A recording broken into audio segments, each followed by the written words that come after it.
저는 중학교 때 이민을 갔기 때문에 군대를 가지 않았지만 그럼에도 군인이 되는 상상을 할 때가 있습니다. 저의 목회자의 경력과 영향력을 군인 계급으로 나타낼 수 있다면 제가 지금 어떤 계급장을 달고 있을까 궁금하게 생각할 때가 있습니다. 어떻게 목사의 지위를 군인 계급에 비교할 수 있다는 말이냐? 남자들이 하는 쓸데없는 상상 중에 하나입니다.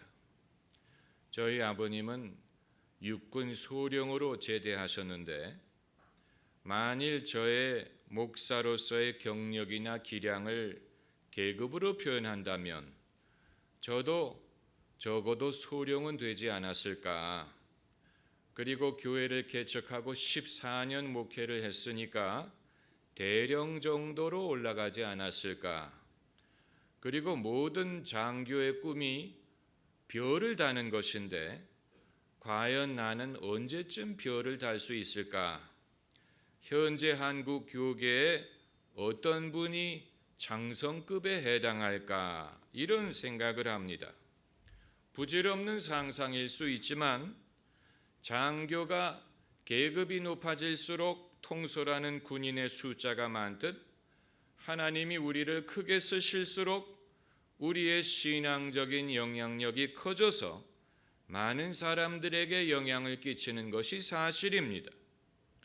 한국의 개신교는 개교회주의가 지나쳐서 중앙 집권제적인 감독기구가 존재하지 않습니다. 물론 노회도 있고 총회도 있지만 그들은 1년에 한 번씩 회의를 하는 것으로 끝나는 것이지 어떤 중앙 집권적인 감독의 행사를 하지 못합니다. 반대로 가톨릭 교회는 철저한 중앙 집권제이기 때문에 맨 위에 교황이 있고 그 밑에 추기경들이 있고 그 밑에 주교들이 있고 주교들이 대교구를 감독하면서 소속 성당들을 통솔합니다. 그래서 주교가 명령하면 주임 신부들이 복종해야 됩니다. 천주교의 제도가 원래 신약 성경의 교회 제도와 흡사한 면이 있습니다. 바울 서신을 읽어보면 바울이 그 휘하에 있는 교회들을 감독한 것을 볼 수 있는데 영어로 감독이란 말을 비숍이라고 부릅니다. 비숍, 행정적인 기능을 바울이 감당했음을 볼 수 있습니다. 행정적인 기능이란 목회자들의 이동을 감독하고 때로는 헌금을 수금하고 목회자들을 치리하고 격려하는 일을 말합니다. 왜 바울이 갈라디아서를 썼느냐? 갈라디아 교회에 침투한 잘못된 복음을 바로잡기 위해서였습니다.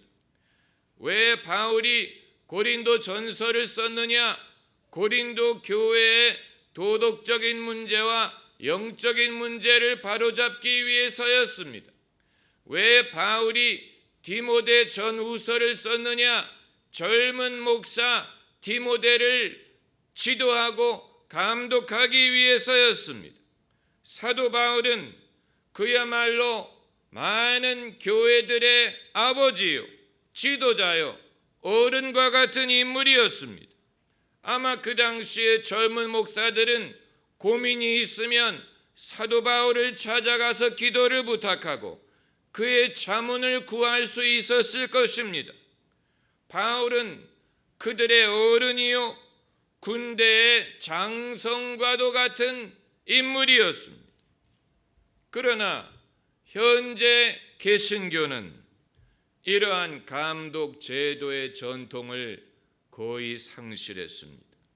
노회가 있고 총회가 있지만 가보면 형식적인 회의를 할 뿐 사도적으로 지금 우리가 어떤 형편에 처해 있고 우리가 어디로 나아가야 되고 교회를 향한 주님의 뜻이 어디에 있는지를 말해주지 않습니다.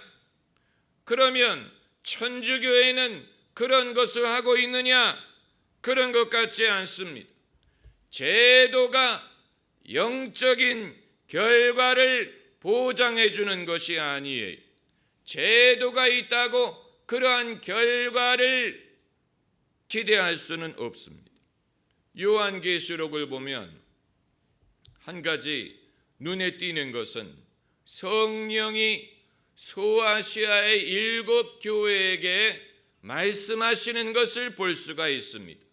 에베소, 빌라델비아, 라오디게아, 스머나 이런 여러 교회에 성령이 요한을 통하여 말씀하시는 것을 볼 수 있는데, 성령은 그들이 현재 어떠한 상황에 처해 있고 그들이 잘하는 것이 무엇이고 잘못하는 것이 무엇이고 장차 그들이 어떻게 해야 되는지를 지시하고 있습니다.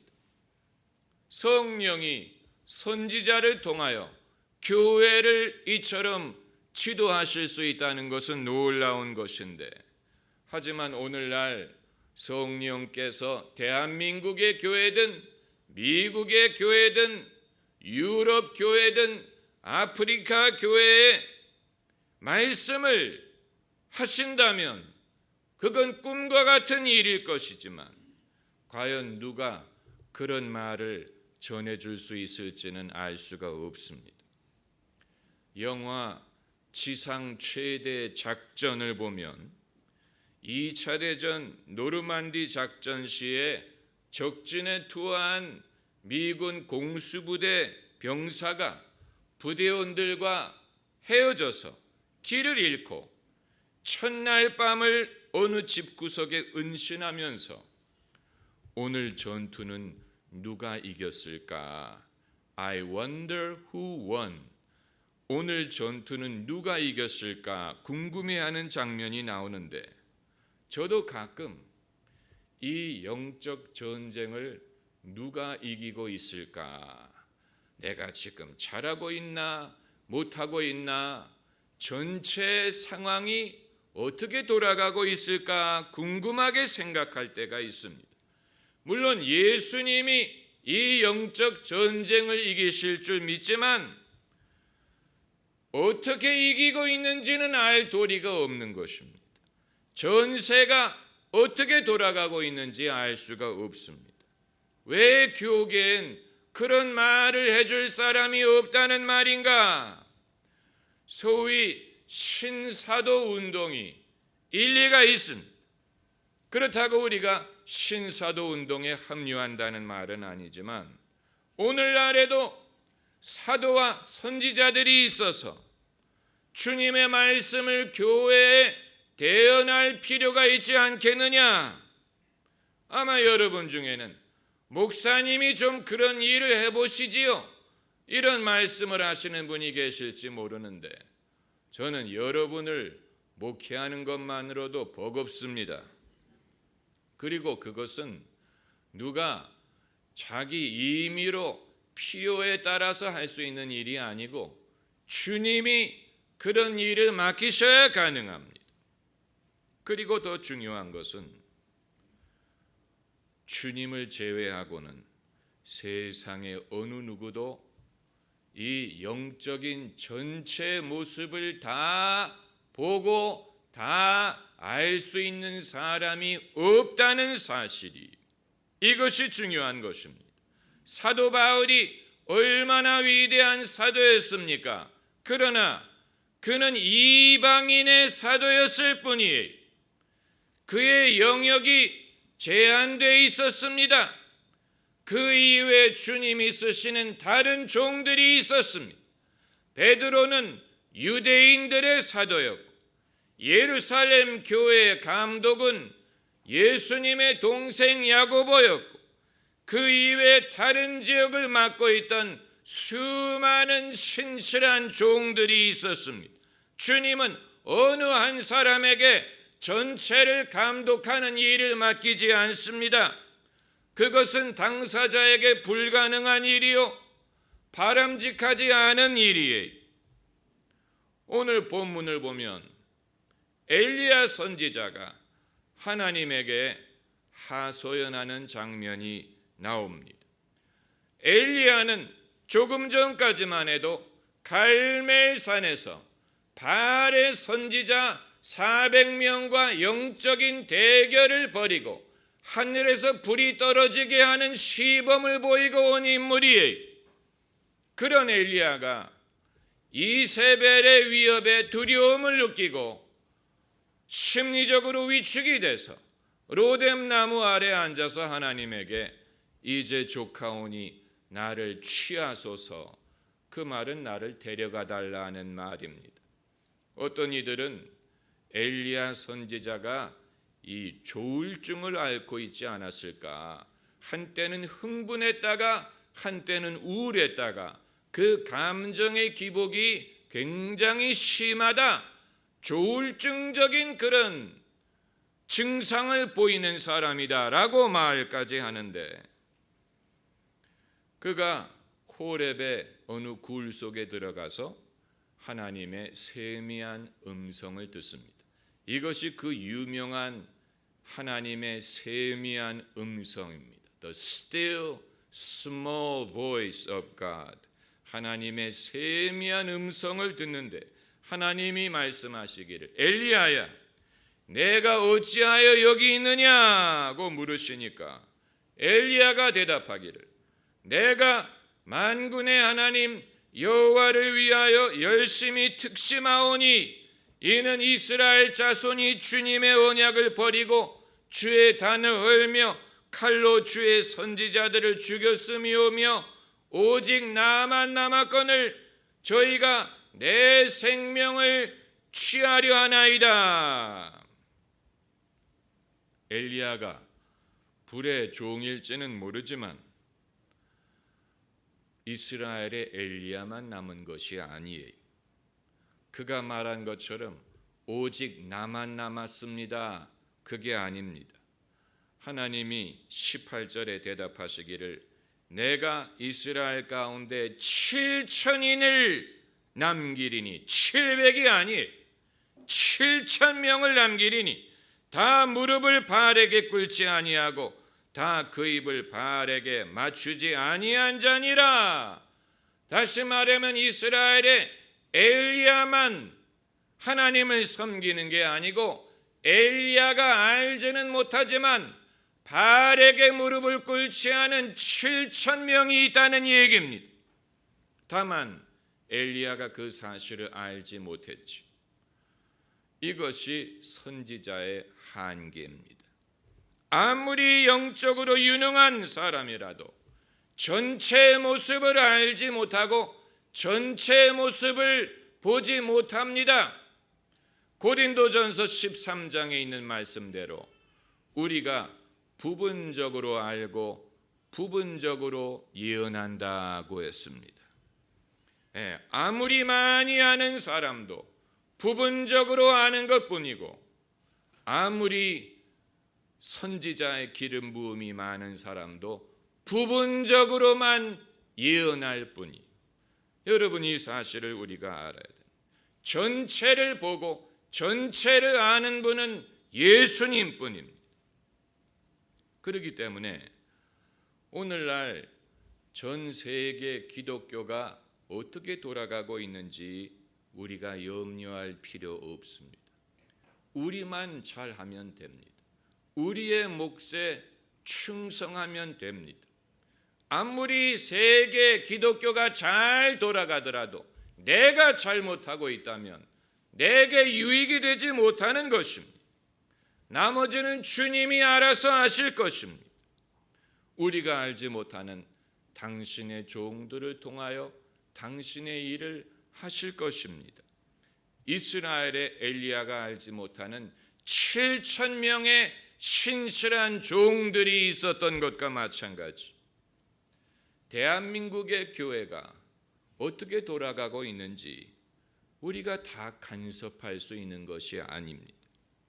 오지랖이 넓다고 역할이 커지는 게 아니에요.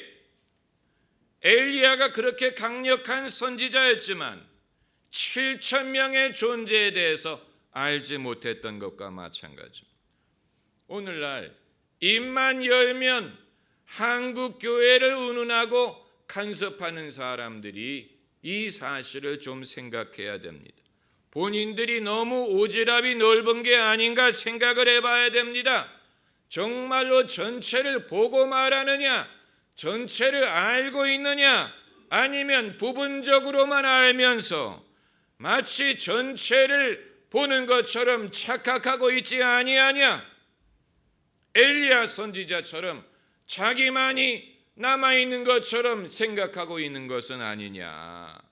그렇기 때문에 입만 열면 남의 교회를 비판하고 남의 기독교인들을 비판하는 것은 아니냐 생각을 해봐야 되는 것입니다.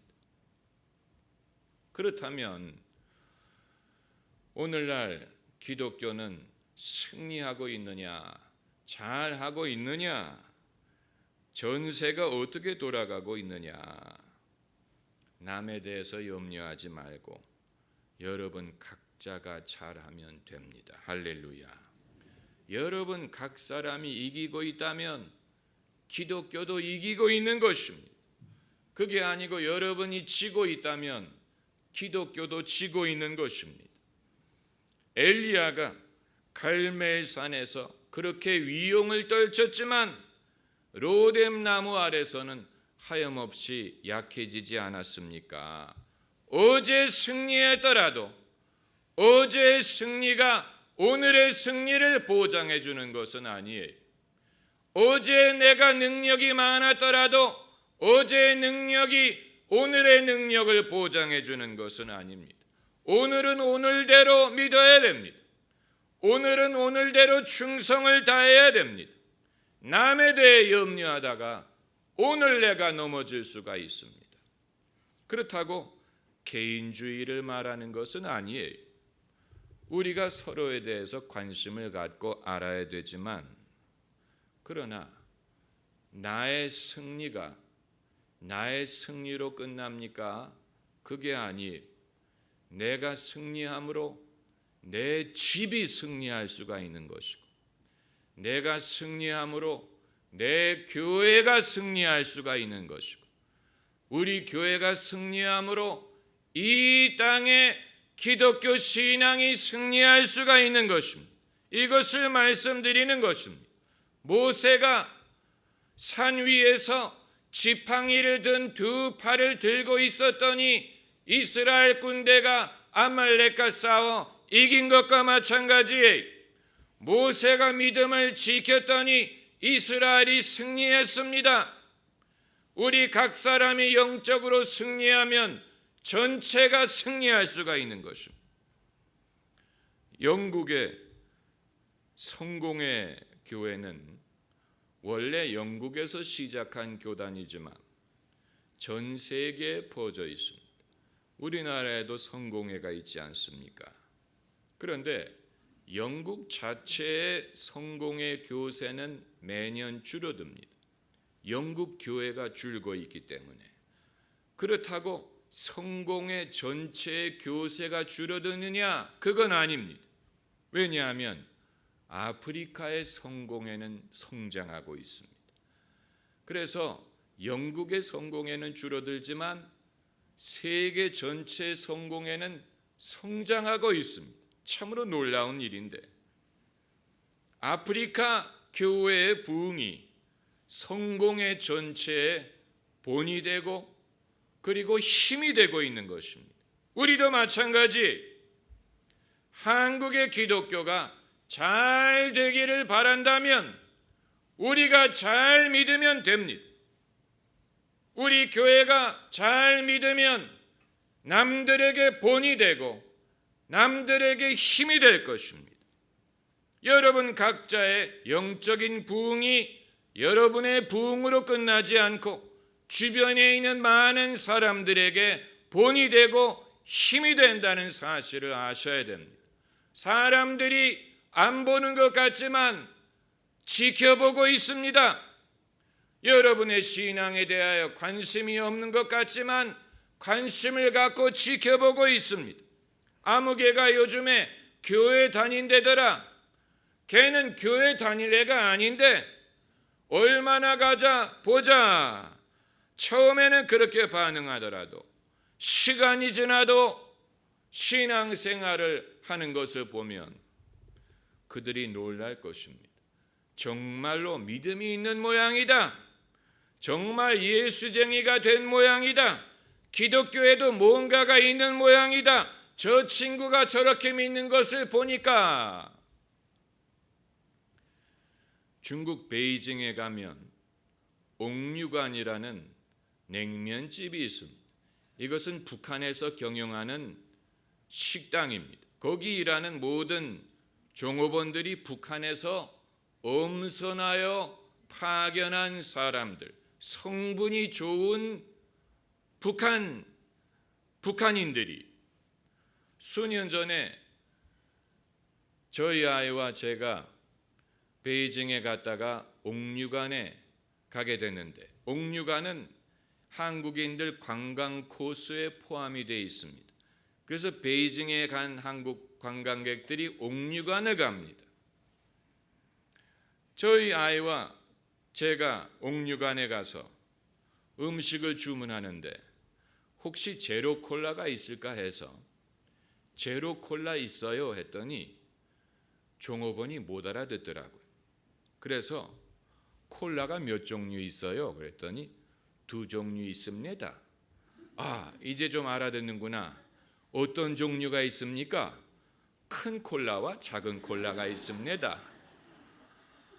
저희 아이와 저는 웃지를 못했습니다. 상처받을까 봐. 그런데 모르긴 몰라도 베이징 옥류관에 일하는 북한 종업원들은 이렇게 생각할 것입니다. 한국에서 온 한국 사람들은 예수쟁이가 많은 모양이다. 왜 그렇습니까? 한국에서 온 사람들 중에 식사하기 전에 식사기도하는 사람들이 많으니까 거기에서 전도는 못하더라도 식사기도는 할 수 있을 게 아닙니까? 그런데 이상하게 남한에서 온 손님들 중에는 식사기도하는 사람들이 많은 것을 보면 남한에는 예수 믿는 사람들이 많은 것 같다. 그들도 다 알고 있을 것입니다. 다만 통일이 된 후에 그들이 이런 말을 하지 않기를 바랍니다. 남한에는 예수 믿는 사람들이 그렇게 많은데 왜 우리가 어려울 때 도와주지 않았습니까? 아마 그런 말을 하면 우리가 뭐라고 대답할 수 없을 것입니다. 여러분, 하나님은 엘리야에게 너 말고도 무릎을 꿇지 않는 사람이 7,000명이 있다 하고 말씀하셨습니다. 여러분, 세상에 신실한 사람이 나만 있는 게 아니에요. 깨어있는 사람이 나만 있는 게 아니에요. 생각할 줄 아는 사람이 나만 있는 게 아니에요. 하나님에게는 많은 일꾼들이 있습니다. 우리가 다 알지 못하는 것뿐입니다. 다만 우리 각 사람에게는 각 사람에게 주신 사명이 있습니다. 그 사명을 충실히 하면 됩니다. 먼저 그의 나라와 그의 의를 구하라. 그리하면 이 모든 것을 더하여 주시리라. 이 모든 것에는 우리의 가족도 포함이 되어 있고 우리의 기업도 포함이 되어 있고 우리나라가 포함이 되어 있고 민족과 세계 모든 나라가 포함이 되어 있습니다. 우리가 먼저 그의 나라와 그의 의를 구하면 이 모든 것을 주님이 더하여 주실 줄을 믿는 것입니다. 할렐루야. 기도하십시다.